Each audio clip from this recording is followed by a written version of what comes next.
जय हिंद। आप देख रहे हैं लाइफ टाइम्स, आपके साथ में हूं वंदना स्रोही। दिल्ली, मुंबई, बेंगलुरु समेत देश भर के गांव शहरों में नए साल के जश्न की तैयारी चल रही है। मेट्रो समेत छोटे बड़े शहरों में घर और दफ्तर से लेकर पिकनिक स्पॉट तक पार्टी और जश्न की तैयारी है। फूड आइटम्स और ग्रोसरी जैसे आइटम्स की ऑनलाइन डिलीवरी पर यह पार्टी निर्भर रहती है। लेकिन आज 31 दिसंबर यानी नए साल की पूर्व संध्या पर गिग वर्कर्स देश भर में हड़ताल पर चले गए हैं। इस हड़ताल में डिलीवरी बॉय, कैब ड्राइवर और होम सर्विस से जुड़े कर्मचारी भी शामिल हो रहे हैं। इससे ई कॉमर्स और फूड डिलीवरी सेवाएं प्रभावित हो सकती हैं। Swiggy, Zomato, Zepto, Blinkit, Amazon और फ्लिपकार्ट जैसी बड़ी कंपनियों से जुड़े कर्मचारी वेतन, सुरक्षा और काम की परिस्थितियों को लेकर विरोध कर रहे हैं।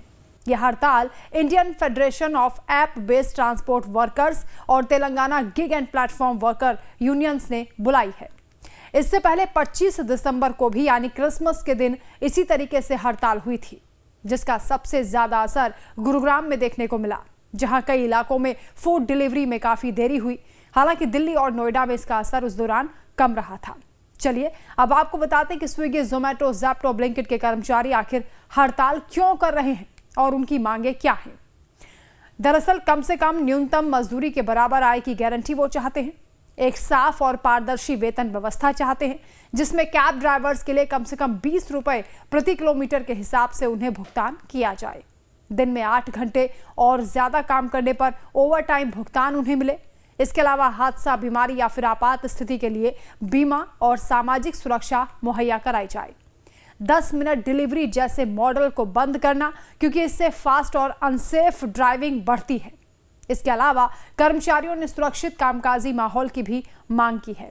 उनका ये कहना है कि सर्दियों में घने कोहरे के चलते देर रात गाड़ी चलाना खतरनाक हो सकता है, इसलिए कोहरे के समय रात 11 बजे के बाद डिलीवरी बंद हो जानी चाहिए। यूनियंस के बयान के मुताबिक डिलीवरी वर्कर त्योहार और पीक डिमांड के समय भी लास्ट माइल डिलीवरी की रीढ़ होते हैं, लेकिन वो खुद कई समस्याओं से जूझ रहे हैं। उनकी कमाई लगातार घट रही है, काम के घंटे लंबे और तय नहीं होते हैं।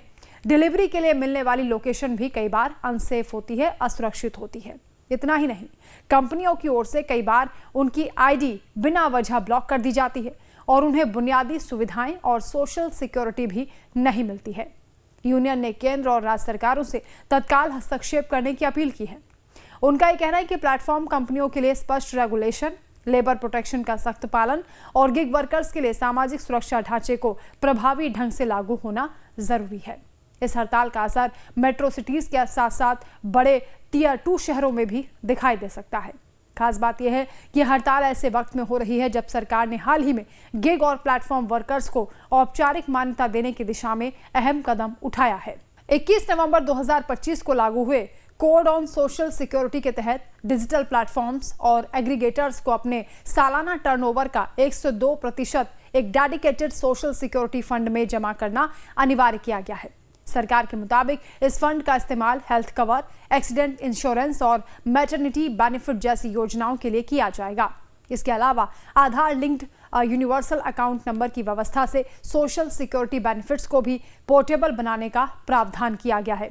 हालांकि यूनियन का यह कहना है कि यह सिर्फ पहला कदम है और न्यूनतम कमाई, वर्कप्लेस की सुरक्षा, एल्गोरिदम मैनेजमेंट जैसे कुछ जरूरी मुद्दे हैं जिनका समाधान होना अभी बाकी है और इसीलिए यह हड़ताल कर रहे हैं। लेकिन नए साल की पूर्व संध्या पर यह हड़ताल आम लोगों को परेशान कर सकती है।